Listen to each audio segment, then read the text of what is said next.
चलिए दोस्तों, मैं देवेश कुमार पाठक एस्ट्रोलॉजर आप सभी का अपने YouTube चैनल अल्टीमेट ज्योतिष गुरु में हृदय से वंदन करता हूं। एक महत्वपूर्ण वीडियो दे रहा हूं, आप लोगों की ही रिक्वेस्ट थी लगातार कि सैटर्न आखिर सबको इतना भयभीत क्यों करता है, क्या कारण है, और अगर हम अपने चार्ट को देखें तो आखिर किस तरह से भाव से देख सकते हैं कि सैटर्न अगर यहां पर है तो क्या इसके इफेक्ट्स हो सकते हैं, क्या एडवर्स इफेक्ट्स हो सकते हैं। तो इसके बारे में मैंने कहा था आपको कि मैं अलग अलग जो भी है प्लैनेट्स उनके बारे में आपको जब वक्त मिलेगा तो जरूर वीडियोस दूंगा।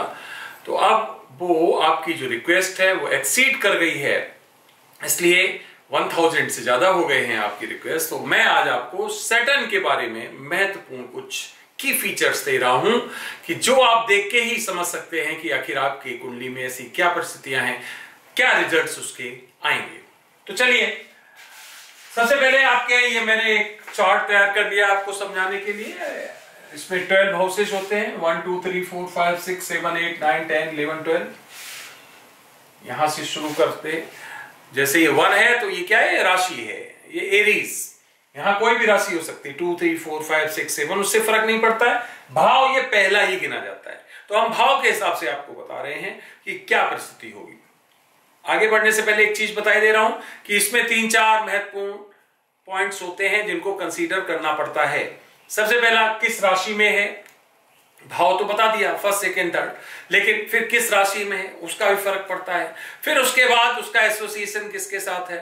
फिर तीसरा, उसके ऊपर एस्पेक्ट्स किसके हैं, दृष्टि जिसको कहते हो। और फिर एक महत्वपूर्ण, उसकी डिग्री क्या है, यह बहुत ही महत्वपूर्ण होता है। किसी भी प्लैनेट की डिग्री उसके प्रभाव को बहुत कम और ज्यादा कर सकती है। कुछ बताऊंगा इसमें भी आपको। तो डिग्री बहुत ही महत्वपूर्ण होती है, उसको बगैर देखे, एस्पेक्ट को बगैर देखे, फिर राशि को बगैर देखे और एसोसिएशन को बगैर देखे हम पूरी तरह से निर्धारित नहीं कर सकते हैं कि कौन सा प्लैनेट किस तरह की रिजल्ट्स देगा। तो चलिए शुरू करते हैं, आपको बताते हैं कि किस तरह से शनि अलग अलग भाव में अलग अलग तरह के रिजल्ट्स दिया करता है। आगे बढ़ने से पहले अगर चैनल सब्सक्राइब नहीं किया तो चैनल सब्सक्राइब कर लीजिए, अपने ग्रुप्स में शेयर्स करिए, और शेयर करने के साथ ही अगर आपको अच्छा लगता है कंटेंट्स तो उसे लाइक भी करिए। चलिए शुरू करते हैं। अब चलिए मानते हैं ये पहला फर्स्ट भाव है और अगर सैटर्न यहीं पर मौजूद है तो क्या परिस्थिति होगी। तो यह परिस्थिति होगी, पहला पॉइंट, कि अगर सैटर्न का डिग्री और लग्न का डिग्री, लग्न का मतलब जो यहां पर पहला लिखा हुआ होता है उसी को लग्न कहते हैं। अब ये 1 लिखा है तो एरीज लग्न है। अगर इन दोनों की डिग्री एक ही है तो समझ लीजिए कि वो व्यक्ति आजीवन परेशान रहेगा, खासकर बीमारियों से, और कई तरह की उसको समस्याएं भी फेस करनी पड़ेंगी। कैसे? अगर मान लीजिए कि यहां लग्न है तो 15-23 पर है, राइज हो रहा है एरीज, और सैटर्न यहां पर मौजूद है 15-47 पे। मान लीजिए क्या देखा कि दोनों ही एक ही डिग्री पर हैं, तो अगर ऐसी परिस्थिति होगी तो समझ लीजिए कि वो व्यक्ति परेशान रहने वाला है।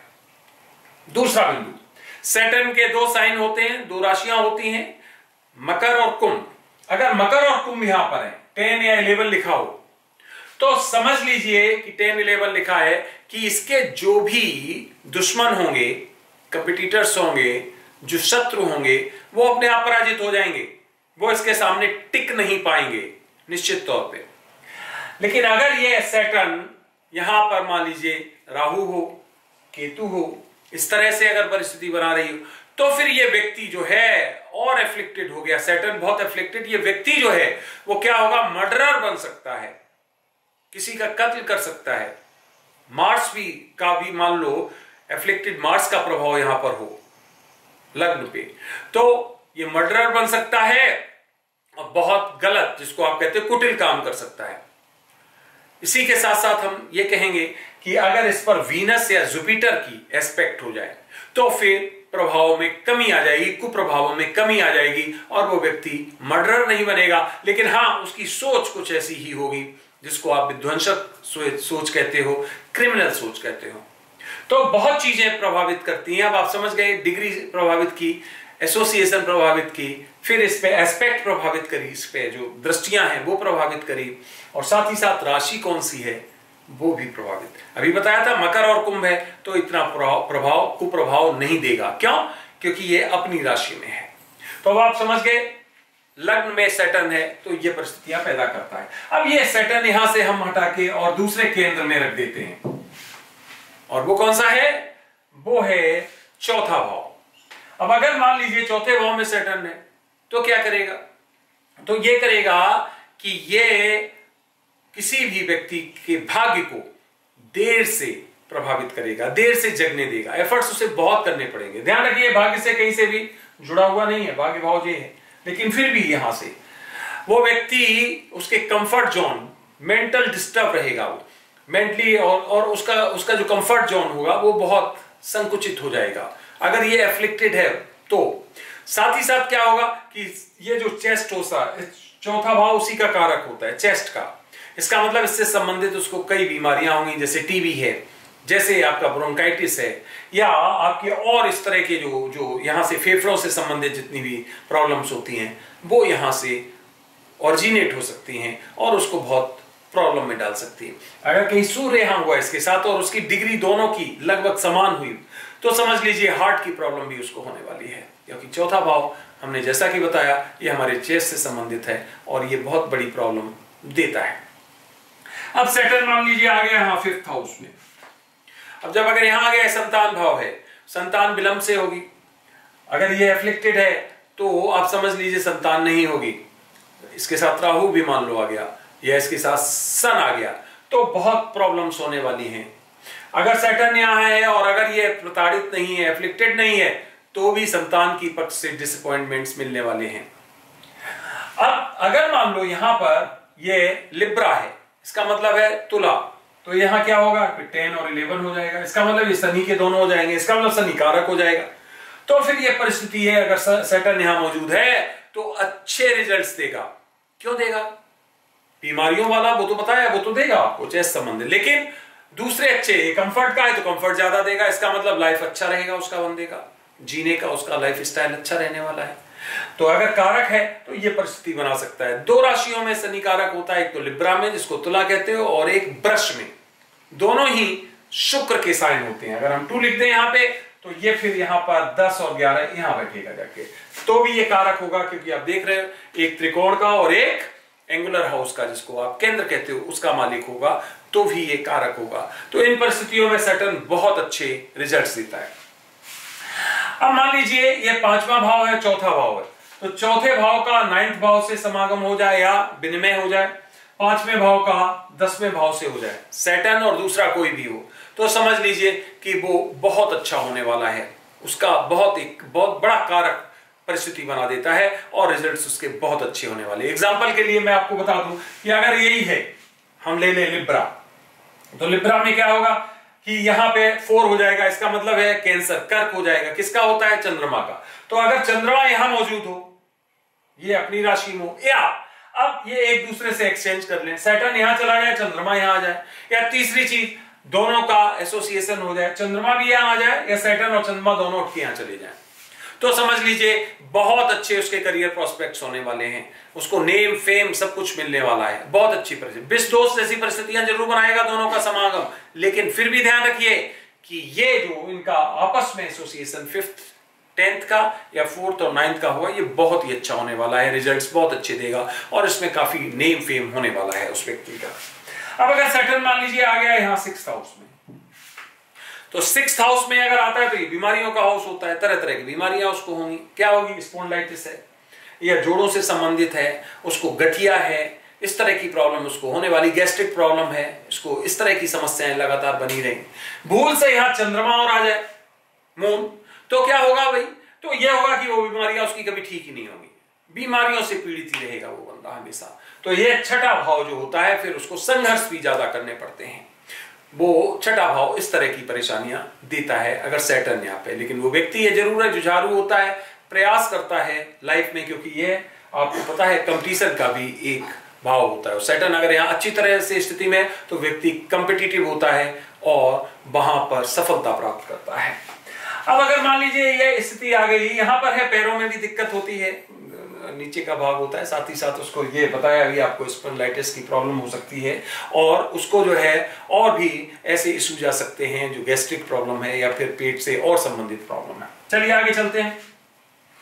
इसमें गठिया भी है, वो भी एक कारक होता है ना शरीर में, वही अलग अलग तरह के दर्द। 7वें भाव में अगर मान लीजिए सैटर्न आ गया यहां पे, तो क्या होगा भाई? तो ये होगा कि जो मैरिज है वो डिले होगी। अगर यहां पे भूल से राहु भी साथ में आ गया तो सेपरेशन हो जाएगा शादी के बाद।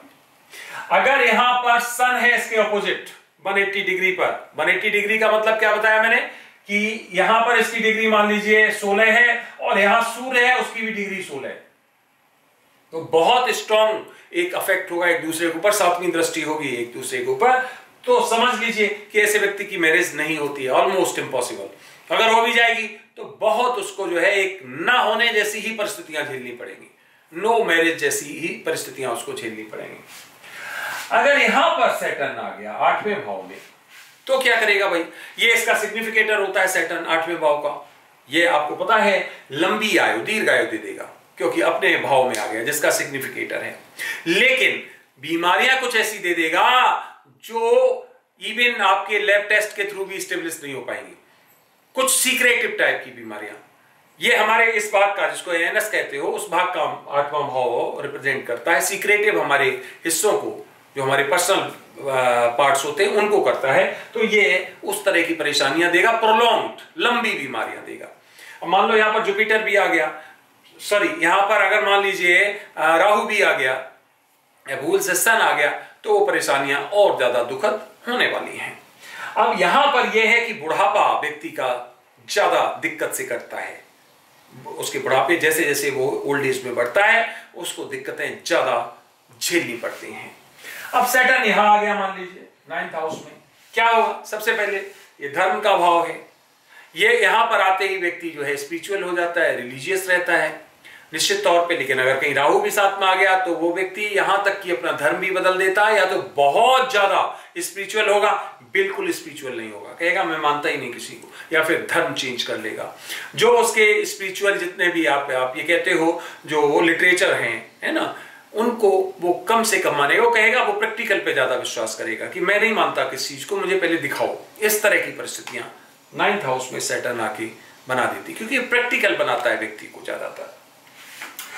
अब 9th हाउस में ये हमने अभी बता ही दिया था, 9th और 4th से अगर आपस में विनिमय हो जाए या किसी तरह का संबंध बन जाए तो बहुत अच्छा होता है। 10th और 5th से बन जाए तो बहुत अच्छा होता है, अभी हम बता चुके हैं। अब मान लीजिए सैटर्न यहां पर हो 10th हाउस में, तो जब यहां पर होगा तो 10th हाउस इसके लिए बहुत ही अच्छा होता है।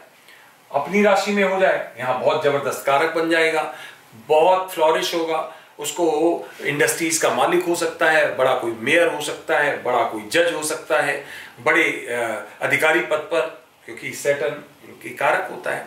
इसलिए वो अगर लॉ के क्षेत्र में, कानून के क्षेत्र में चला जाए, बहुत अच्छा नाम कमाएगा। तो ये सब परिस्थितियां वो यहां पर 10th हाउस पे करता है। तो बता चुका हूं आपको कि लिब्रा और टॉरस 2 में ये कारक होता है, और इसकी 2 राशियां होती हैं, तो मकर और कुंभ। और इसके जो हमने आपको नक्षत्र हैं वो इसके 3 नक्षत्र होते हैं, पुष्य, अनुराधा और उत्तराभाद्रपद, ये 3 इसके नक्षत्र होते हैं। चलिए अब आगे देखते हैं कि अगर शनि मान लीजिए आ गया यहां पर 11th हाउस में, तो 11th में आएगा तो निश्चित तौर पर ये क्या करेगा? इनकम बढ़ाएगा। लेकिन अगर एफ्लिक्ट हो गया, कहीं इसके साथ मरकुरी आ गया एफ्लिक्टेड अवस्था में, या यहां राहु आ गया, तो ऐसा व्यक्ति क्या करेगा? रिश्वत है या अनवांछित, जो वांछित नहीं होते, अनवांटेड कह सकते हो, वहां से पैसा कमाना चाहेगा, चाहे वो गलत रास्तों से हो, कहीं से भी पैसा कमाने का प्रयास करेगा। तो ये परिस्थिति जो है अगर सैटर्न यहां पर आ जाता है 11th हाउस में तो करता है। ये ध्यान रखिए 6 से 6 होता है, तो ये विशेष तरह की बीमारियों का भी कारक जो 6th हाउस में बताई थी वो भी यहां पर ध्यान रखिए। वही सब कुछ, स्पॉन्डिलाइटिस बताया था, गैस्ट्रिक प्रॉब्लम बताई थी, रिमेटिज्म बताया था, अर्थराइटिस बताया था, वो सब परिस्थितियां यहां पर भी पैदा होती हैं। अगर 12th हाउस में सैटर्न आ गया मान लो, और ये 11th हाउस का लॉर्ड भी है, और 10th में मान लीजिए ये 10 11 10 इसको कर दो, 11 इसको कर दो। अब ये क्या है? 11वें भाव का मालिक है सैटर्न, जो कि आय का भाव होता है, रेगुलर इनकम का भाव होता है, मेटलाइजेशन ऑफ विशेष होता है, और ये चला गया यहां 12th हाउस में, तो क्या करेगा? एफ्लिक्टेड हो गया, ये आपको धन धान्य देगा, निश्चित तौर पे देगा, इसमें कोई शक नहीं, और गलत रास्तों से देगा। अगर एफ्लिक्टेड, इसके साथ राहु हो गया, केतु हो गया, किसी तरह से एफ्लिक्टेड हो गया, इसका मतलब है ये गलत रास्तों से। अब गलत कैसे? ह्यूमन ट्रैफिकिंग है, स्मगलिंग है, या इस तरह के अनैतिक काम हैं जो समाज में मान्य नहीं होते, उनसे पैसा ये आपको कमाने के लिए प्रेरित करेगा, गलत रास्तों पर जाने के लिए प्रेरित करेगा। अब यहां ध्यान रखिए कि 12th हाउस में सैटर्न आ गया। जब कभी महादशा आएगी सैटर्न की तो 19 साल की होती है।